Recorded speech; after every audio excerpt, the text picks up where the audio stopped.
today we are going to try and sort of situate Japan, right? Where is Japan?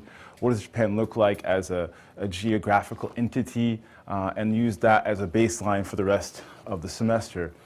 So, basically Japan, as your book talks about. By the way, again, the readings for this class, next couple of classes are up on Moodle. But do try and get your textbooks because it'll be good to have them when these PDFs are no longer available, or I guess you say actually sufficient. Japan is not that big, right? It's about 1,200 miles long. If we include all the little islands beyond the major islands, it's a bit more. So it's a bit bigger than California if we include all the other little islands. And these days, we often compare oftentimes to Montana as well. So we're going to go over what these islands are in a little bit, but this one here at the very top, this is an island that was not part of Japan originally and becomes part of Japan later, and that's part of the story that we're going to explore in this class. But the other three main islands that we see here are part of the real, original, I should say, Japan. So Japan is pretty small. It's small like England, which is another small country that has had, as you can imagine, a big impact on the world, and is therefore worthy of our attention. So what I want to do is I want to actually start off with some map work. So if you can take out your maps, if you have the hard copies, if not, you can use your computer. Get those out, please.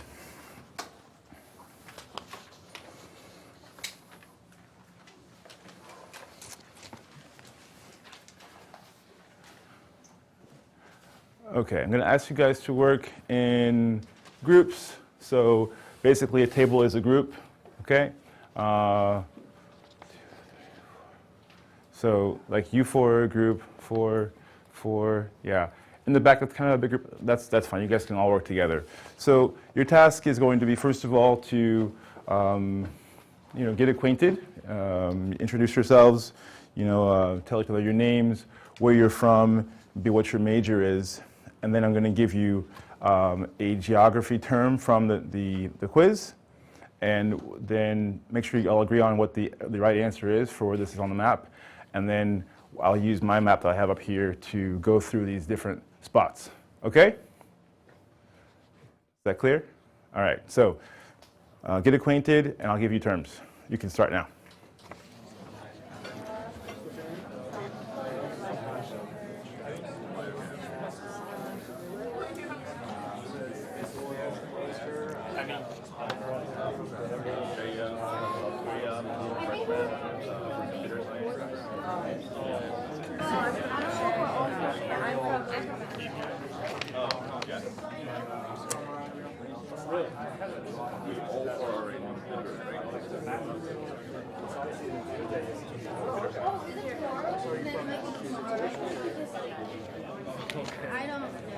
All right. So your group's term is Honshu. Honshu. Yes. Hi. You guys' term is Kyushu. All right. Your term is Hokkaido. Your term is Shikoku.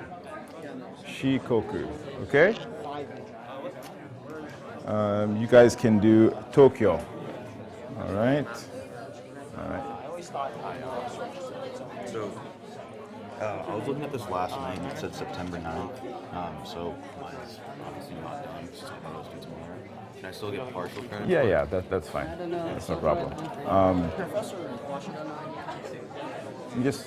Are you guys like just the two of you? Yeah. And are you with them over there, sort of? Oh, okay. All right.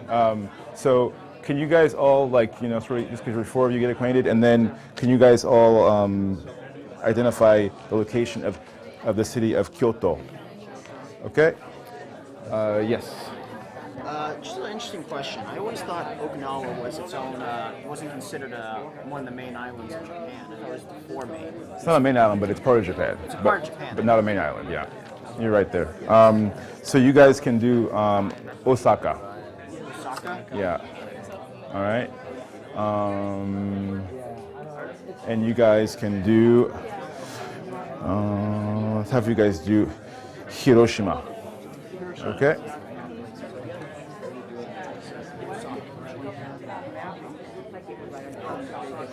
All right. Hello, hello. So can you guys work together just for the sake of numbers and show us where is Fukushima?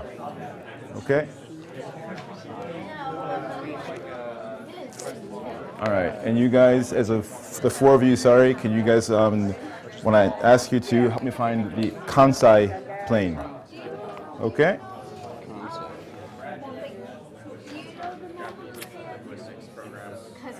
All right. And you guys, I'm going to ask you to help us identify the location of Mount Fuji. Yeah.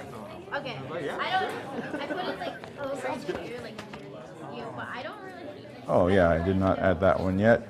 All right. Let's have you guys work together, and we're going to ask you to identify the location of Okinawa.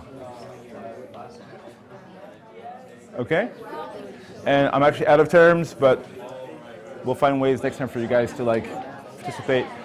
All right, so let's go ahead and turn our attention to the map, the front of the room. That always carries over to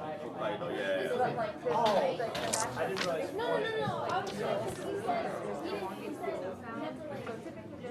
was like point out. Okay. So I just wanted to make sure. Sorry, I came a little late. No, I should sit, just take a chair. Yeah, just have a seat wherever you find a seat. That's fine. Okay. So hopefully you've had a chance to meet some of your neighbors a little bit.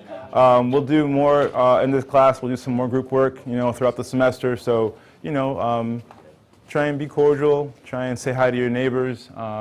You guys can work together also for tests if you need to. But in the classroom, we're all here to learn together. So let's, be nice to each other. So this is a map of Japan. This is the four major islands as well as the many of the other smaller islands that are big enough to see on a map. And we're going to just kind of go down the line here, give you guys some terms. I'm going to try and use my pointer here to identify the location based on what you tell me. Okay? So this group, please tell me where is Honshu and tell me where I should go. go to the largest island. Yeah, the main, big, huge island in the middle. That one. Yes. Okay. Is that we all agreed on that? That's Honshu. Okay? Very good. The group, well done. Thank you for going first. Next group, I asked you guys to do, I think, the island of Kyushu. It's like the south island of the cluster. There?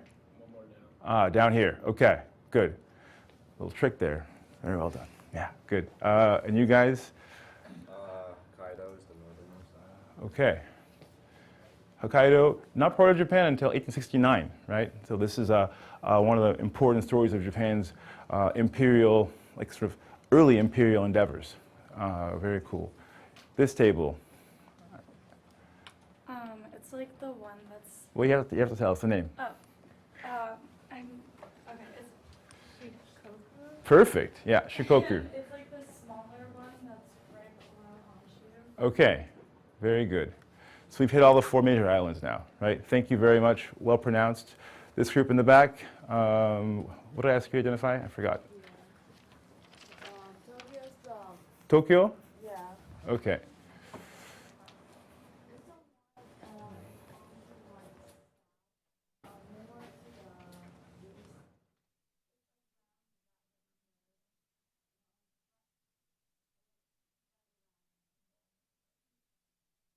Yeah, so this is often a difficult one, so I want to make sure that we all are on the same page here. So when we try and find Tokyo on a map, sometimes we get confused, because there are so many of these little inlets, but you were great on that.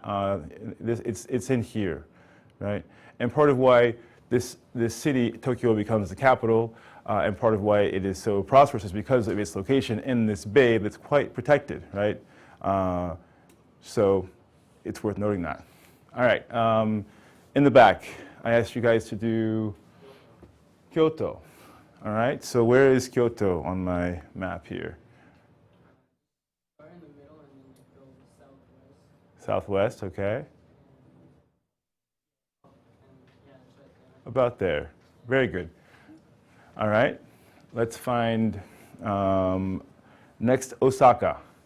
I'm going to start at Kyoto, and I want you to tell me how to get there from there. It's basically almost directly south of Kyoto. Yeah, it's just down here, right? So we really are very close, and that's not an accident. Well done.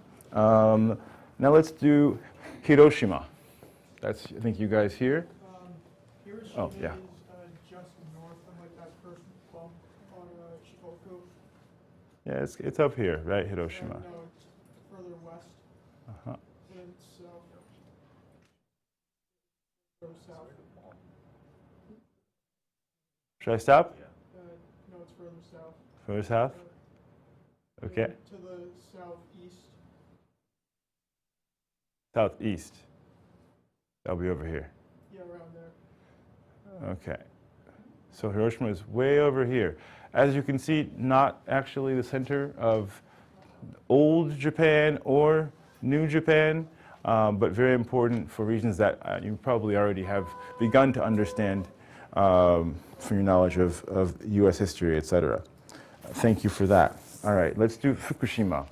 And this one's a bit harder also. So this, So it's kind of like the northeast of like Honshu. okay. Kind of like before that top inlet, but it's not entirely on the coast. It's like a little more west.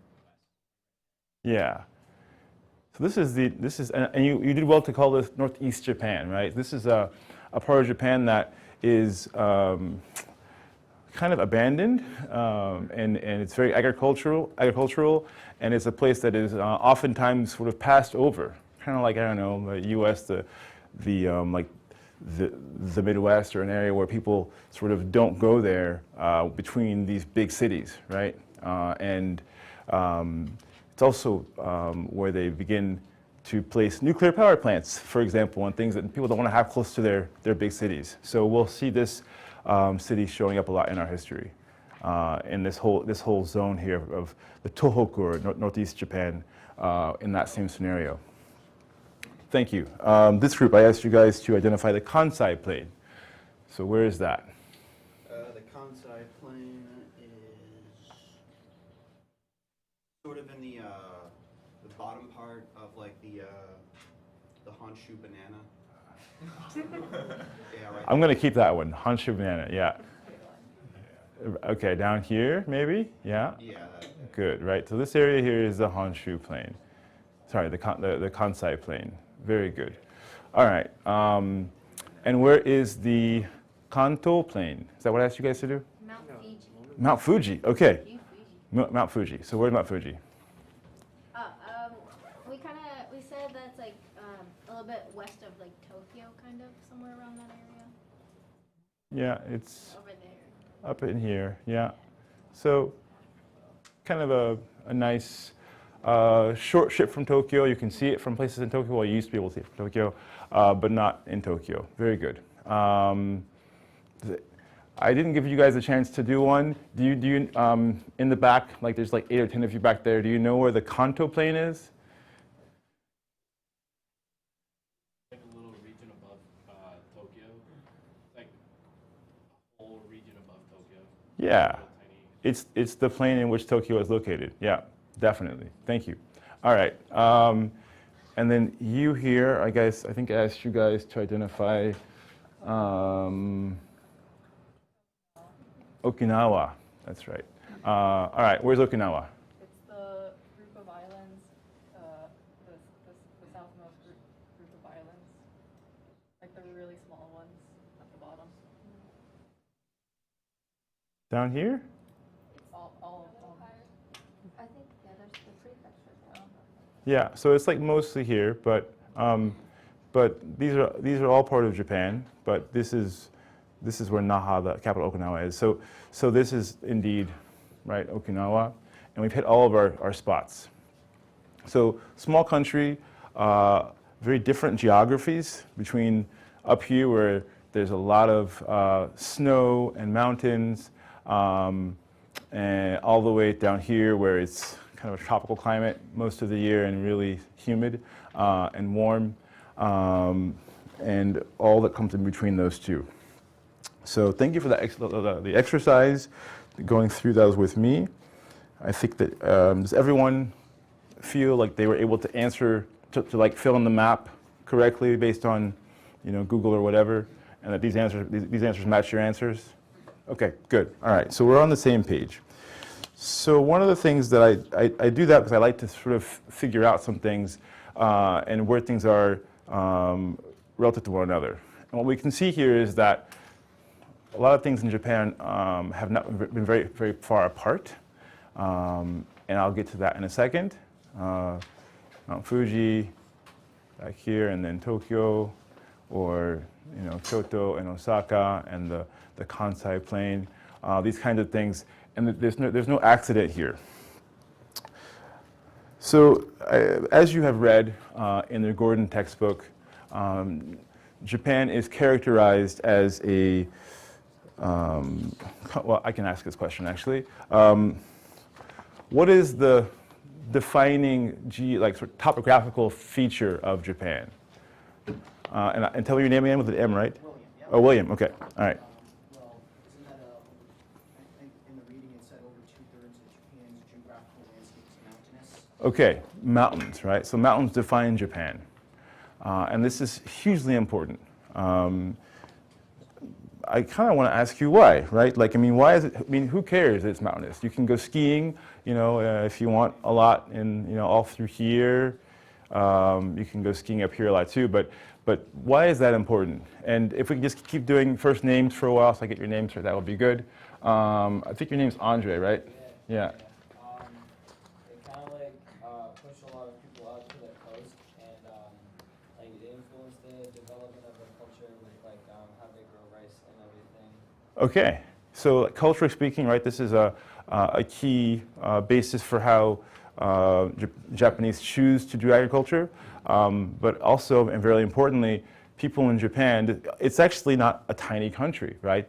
But people are pushed to these zones that are flat enough to live on, and this defines these locations. And I'll get to that again in a second. Why else does it matter? And I saw more hands up. And so tell me your name in the back. Hannah. Oh, Hannah, yeah. You almost touched on it. I was just going to say they're isolated. It would have been hard to communicate with each other across the island. Yeah, right. Very good point, right? You might imagine that it's a small country, so people, they all know each other, they all have the same language. Most of the history of Japan is not about people having those kinds of close connections because they couldn't travel easily, right? They had to, travel and communication had to go across these barriers, these distances and these barriers of mountains, making it really hard to unify Japan. And that's why it's such a big deal when they actually do succeed at making it a single unified modern country. Yeah, William. Oh, I was just going to say, you just said what I was going to say. It made essentially, it made it difficult for Japan to unite as a modern single unified nation. It encouraged the system of, I guess, feudal clans that dominated Japan until the mid to late 19th century. Yes, very much so, right? So the social and political makeup of Japan has been defined also by this separation, right, and all this distance and the isolation of different groups in Japan. People, who were coming from, in the south here, from Nagasaki, for example, didn't have the same dialects as people who came from Edo, and they couldn't actually communicate for most of Japan's history. Or it was very difficult. They had to have interpreters, actually. So it does lend itself, right, to these sort of factions and clans and power that is disparate throughout Japan. So thinking about this, we talked about these plains, the Kansai Plain here and the Kanto Plain, and this is where people are pushed to for the sort of in the largest number in Japan, and so this is why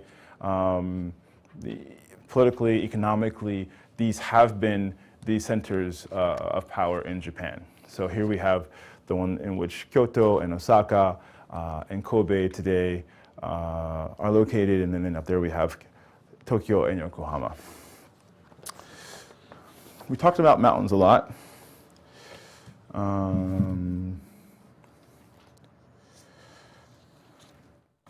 So I suppose mountains are we can easily tie those to a certain event. So if you're in Japan, like what's the #1 natural disaster tied to mountains that can happen and might endanger your safety, your life, those kinds of things. Is it Steven? Yeah. I have one or two guesses. It's either earthquakes or typhoons. Okay, so earthquakes and typhoons those are good answers. Yeah, I can go with that, right? So Japan is on the so-called Ring of Fire, right? It's located right on the intersection of not one but two different sets of plates, right? And it makes it in terms of sort of plate tectonics to be it's sort of extremely prone to earthquakes. And these earthquakes range from, 3s and 4s up to even over 7, right, on the Richter scale. Very tremendous impact on Japan and how everything in Japan is done as well. What's another one? Typhoons, they're sort of tied, or they're sort of like earthquakes happening a little bit in the sea that then sometimes lead to tidal waves, right, in Japan. So that's a great set of catastrophes. What else might be tied to mountains? And tell me your name again. Jayok, yeah. Volcano and tsunami. Volcanoes, right? So volcanoes, Japan has a lot of active and dormant volcanoes, which are also going to sort of command a lot of respect and fear as well, right? And this again defines a great deal about Japan.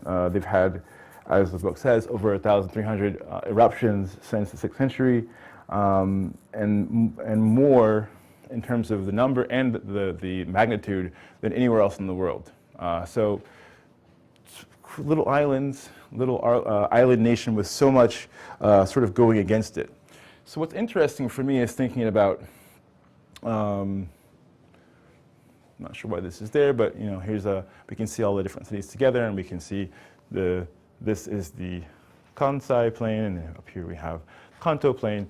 But thinking about things like Mount Fuji, the culture of Japan is so influenced by its mountainous topography. This picture here gives you a sense, right? Extremely mountainous, right? People are kind of only able to live here easily and here in the green spots. And also here in this green spot. Because of the ubiquitousness of mountains, because of the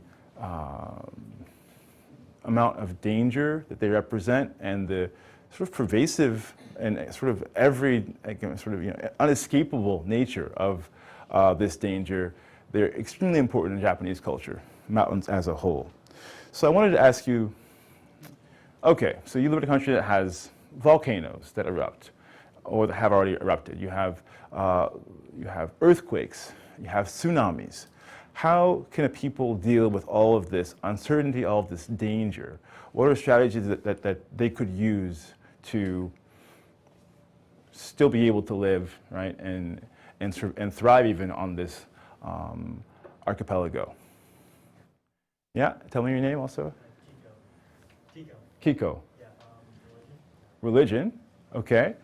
As a strategy. So explain a little bit of your thinking behind that, Kiko. If you're living in this not constant sense, but like a lot of danger from like the ocean around you, probably develop like some kind of particle system to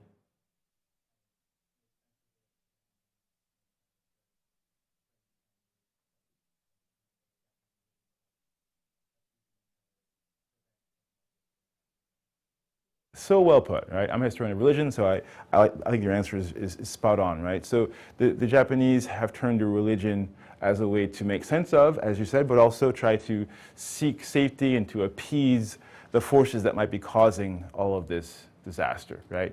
And that's why in Japan religion is so closely tied to nature, and mountains are one of the most central parts of that. Very well put. What else do we have as strategies? And I want everyone to feel free to chip in, but I'll call on anybody who wants to answer. Is it RJ? Yeah. RJ. Yeah. I would say a strong sense of community and helping out. Okay. Because I used to be in Japan, and so a major thing there is people will step up to help out each other just as a culture, and it's been that way for thousands of years. So, you know, like it told us, you know, if you leave your wallet on the train, you're gonna get that. That is very true. Look at your umbrella stole. Yeah, there are some things that. Happens to me twice. So this sort of spirit of camaraderie and cooperation, right, to survive is a very important strategy as well. Yes, definitely. Other ideas? Hannah?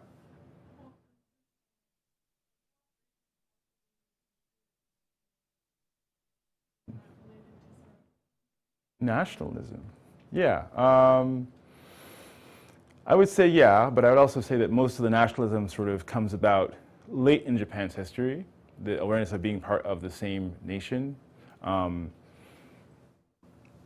But in the modern period, definitely, right, this nationalism is a huge, in that sense, it's useful, right, to have that, to people, to sort of encourage people to work together to survive.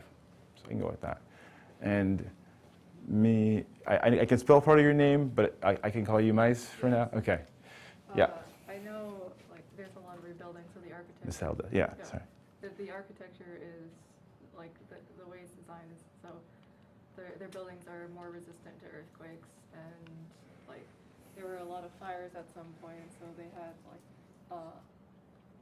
the way they hid scrolls in water and certain things is just to prevent things from being destroyed.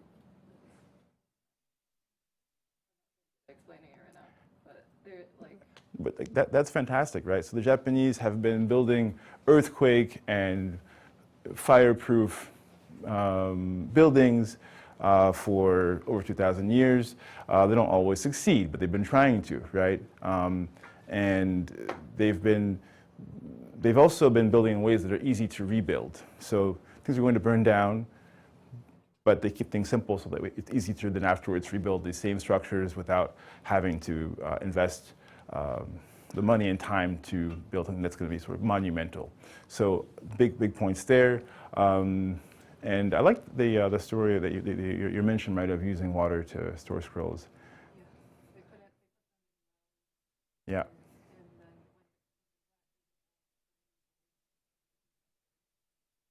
Yeah, very inventive in terms of trying to find ways to survive here. So just some examples, right? And I'm excited to see all this other sort of prior knowledge and the thinking also in terms of sort of off the beaten path in terms of religion. These are all great and accurate ways the Japanese have tried to deal with all this uncertainty.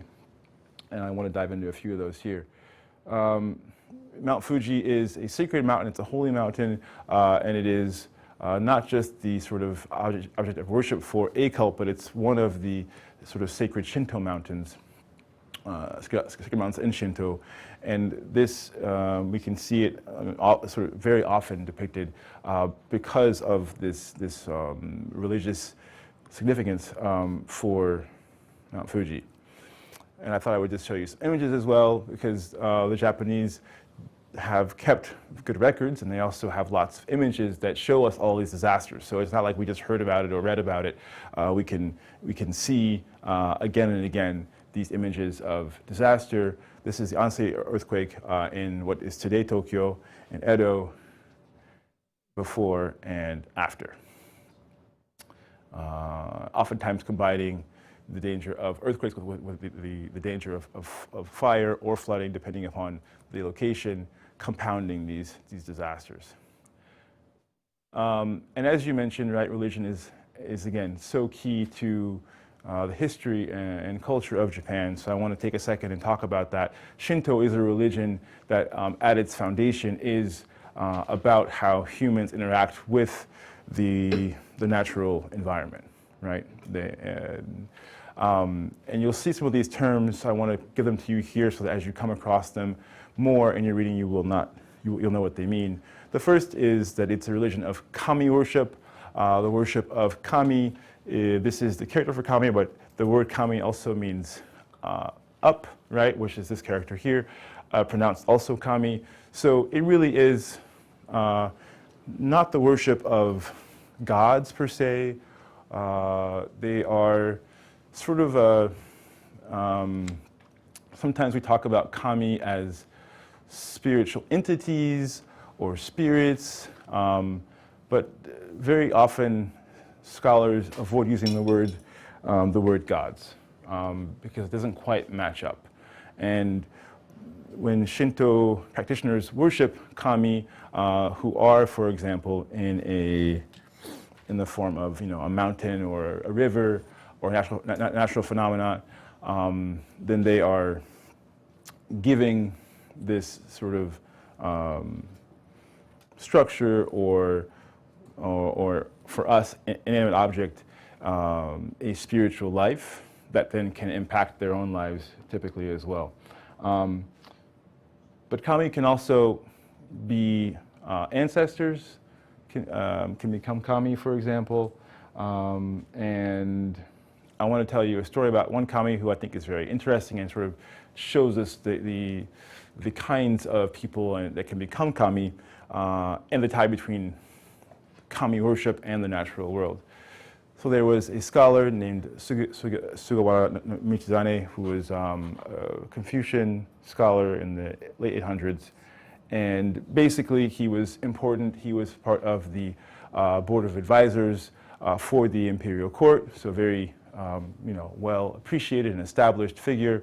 But as happened, especially in that time period, and from then on, there were some factions, right? And he became the target of some attacks by a faction within the government that then pushed him out.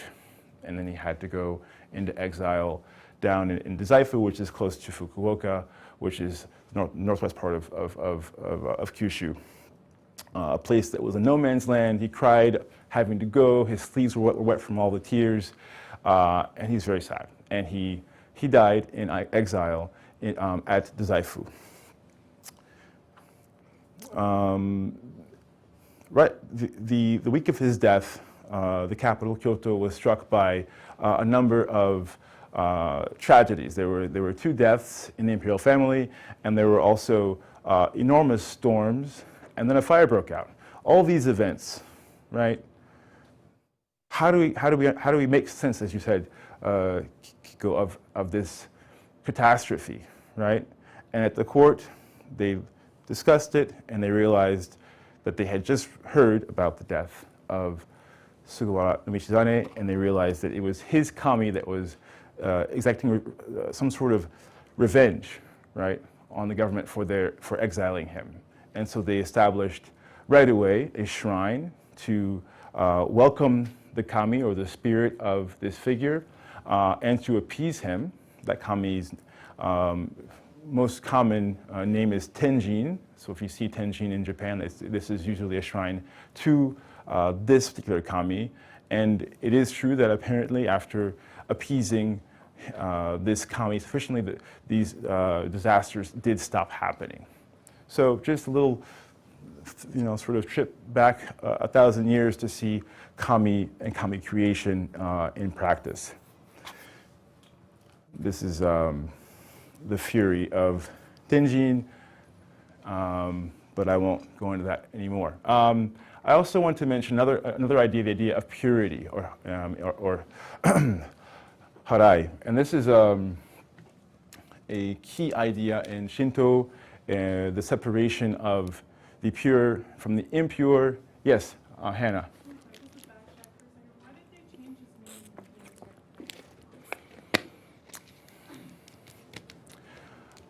That's a good question. I don't know, like the decision, how that was made to call him Tenjin. I don't know.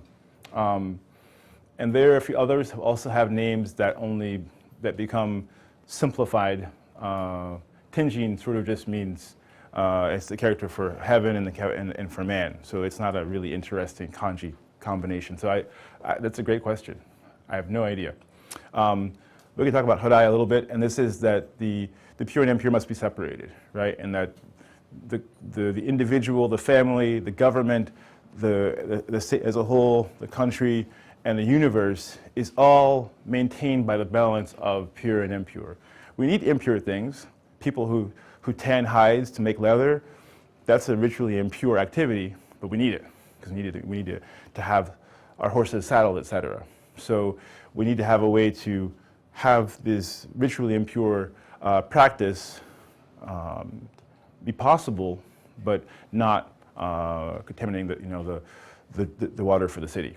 So this is a category, a very functional category as well as a spiritual one. So the rituals in Shinto are largely designed to bring these two in harmony, to make those who have committed impure, and usually not immoral, but impure acts, to allow them to be purified and to enter therefore into contact in that purified form with kami. Water, salt are really important symbols of this purification process, and so again we'll see these ideas as they become, as they sort of permeate Japanese history and culture, but they're important to understand as Shinto concepts. When you go to a shrine in Japan, and now most days too, if you go to a temple as well, you'll see a temizu, which is where you purify yourself when you go before you enter before you enter the shrine or the shrine precincts. You will rinse your hand, and then you will rinse the other hand, and then often people will also rinse their mouths, and then they'll rinse the ladle and put it back down. And this is again part of this same practice, right, of trying to purify. The tori, another important symbol that you have probably seen before in anime, manga, or TV shows or books about Japan.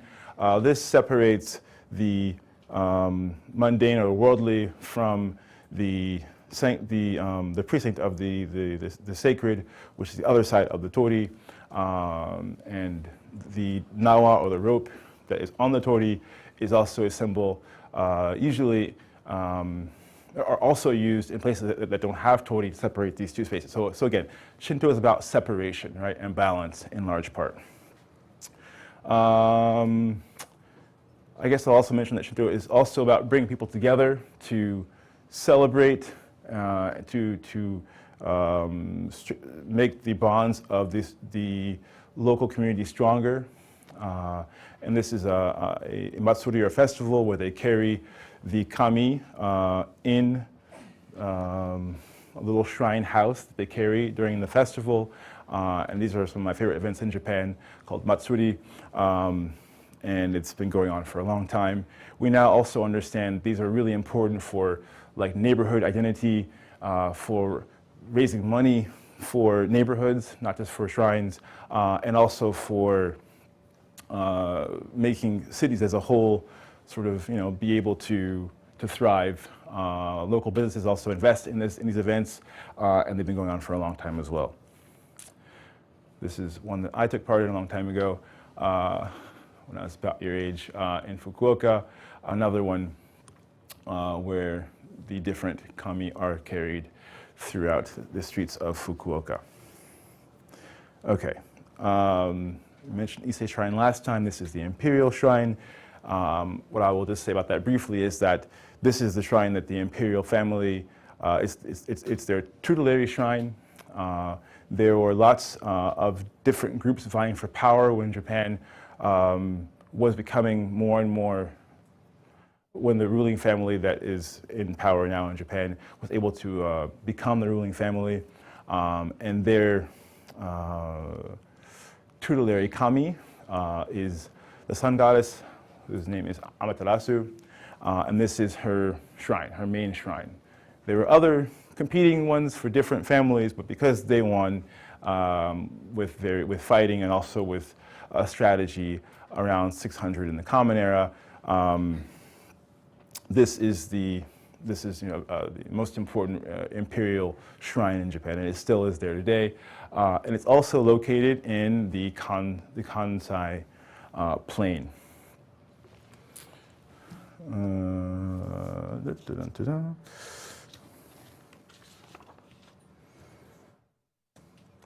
Okay, I want to talk next about Japan and its neighbors.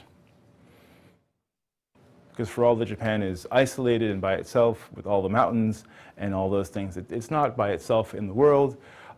It doesn't look very far away from South Korea or from China. But as the book mentions, this distance actually on the map can be deceiving.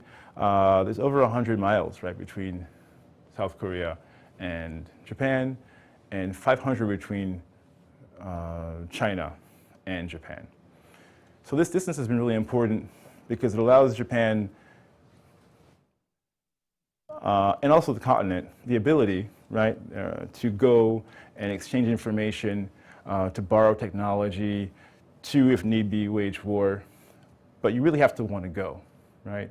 Think about France and England. They're 20 miles apart. And those cultures are obviously different languages.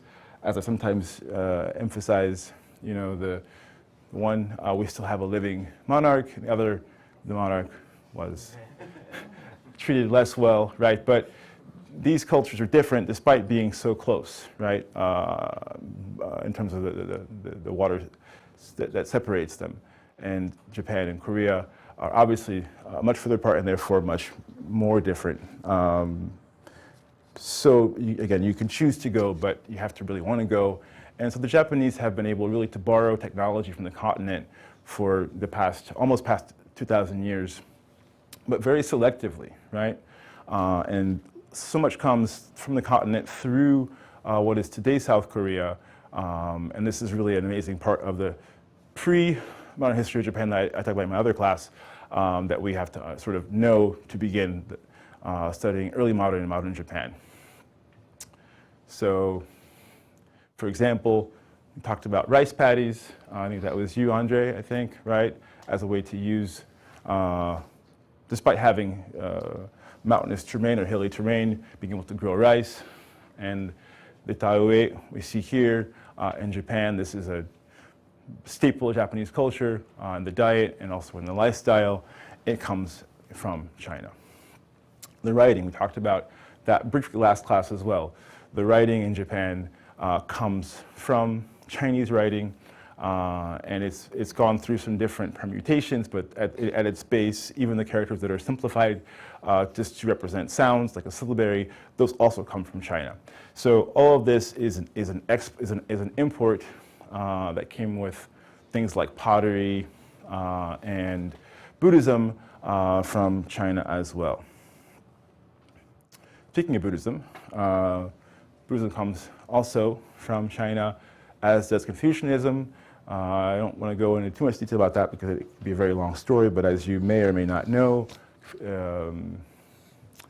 Buddhism is a religion that comes from the India-Nepal border area, and it's a religion that derived from Hinduism, and that is a religion that is all about trying to understand the nature of suffering and the way out of suffering, while at the same time trying to promote, let's call it harmony for now, and eventual rebirth out of suffering. Yes? Did Buddhism come from Korea before it came directly from China? Good question. So actually, Buddhism came from China directly from monks who were traveling, who were brought to Japan. It's one of the few imports that did not originally go through Korea, although Korea has maintained that they were the best Buddhists in East Asia for a long time. And in modern Japan, actually, they will consult Korean Buddhists to make Buddhism stronger. Good question. And Confucianism is also a Chinese import. This is an import of the ideas of Confucius and many other scholars who he taught or who followed his teachings that essentially in the 500s or so before the Common Era, these are teachings about statecraft, but also about hierarchy and the structure of the family and the state, and people staying in their place. And through that, achieving some level of stability and endurance for the family and for the state. These are going to be very important. I mean, in China, the government officials all have to pass tests, right, in this ideology to be able to progress up the ranks. And Japan will adopt that too for a long time as well. So that is why we'll see these elements in Japan for many centuries afterwards. Here we can see one of Japan's earliest capitals, Nara, and the architecture here is directly borrowed from Tang China, right? So we have another set of imports from China in terms of government, but also in terms of the government structures, like the buildings in which they are exercising their authority, and that is again in Nara, which is down again in the Kansai region. Kyoto, another capital of Japan, also using Chinese architecture, Chinese geomancy, Chinese map, urban planning to make their capital. Yes, RJ. Is Heian, is that a Chinese word? It's not Japanese. So Heian is, I mean, a lot of these words are borrowed words that are pronounced in Japanese, but yeah, Heian is a combination of characters that is definitely Chinese.